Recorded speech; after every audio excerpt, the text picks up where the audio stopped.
ஆச்சி மசாலா. எந்த சமையலும் ருசி தேடும் ரகசியம் 20 ரூபாய். குக்கர் விசில மறந்து உணவு வீணாகி போச்சா? இனி அந்த கவலையே வேண்டாம். வழங்குகிறோம் உலகின் முதல் விசில் கவுண்டர் குக்கர், புதிய அல்ட்ரா குரோனோ. அல்ட்ரா என்றால் ஆரோக்கியம்.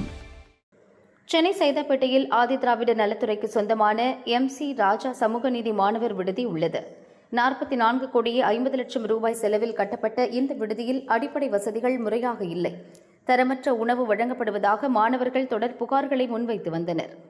இந்நிலையில் முதல்வர் விஜய் எந்தவித முன்னறிவிப்பும் இன்றி MC ராஜா விடுதியில் திடீர் ஆய்வு செய்தார்.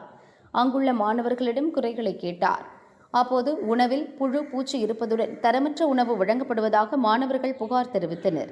சாப்பாடு சுத்தமா சரி கிடையாது. வர சாப்பாடு போடுற ஊழியர்களும் சாப்பாடு அவங்க தரமான ஒரு முடி போடுறது, கேப் போடுறது, கிளவுஸ் போடுறது அந்த மாதிரி எதுவுமே போட கிடையாது.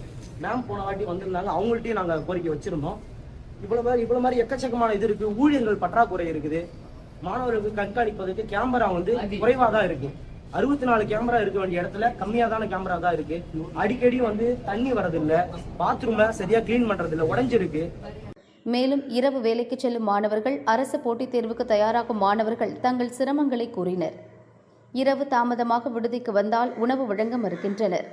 குறிப்பிட்ட நேரத்திற்கு பின் விடுதிக்குள் அனுமதிப்பது இல்லை என மாணவர்கள் குற்றஞ்சாட்டினர்.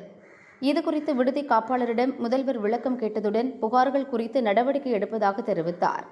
இதற்கிடையே சமையல் கேஸ் சிலிண்டர் தட்டுப்பாடு காரணமாக சில மாதங்களாக இருவேளை உப்புமா, ஒருவேளை கலவை சாதம் மட்டுமே விடுதிகளில் உணவாக வழங்கப்பட்டு வருகின்றன. முதல்வரின் ஆய்வுக்கு பின் பழையபடி இட்லி, தோசை, சப்பாத்தி உள்ளிட்ட உணவுகள் மீண்டும் வழங்கப்படுகின்றன.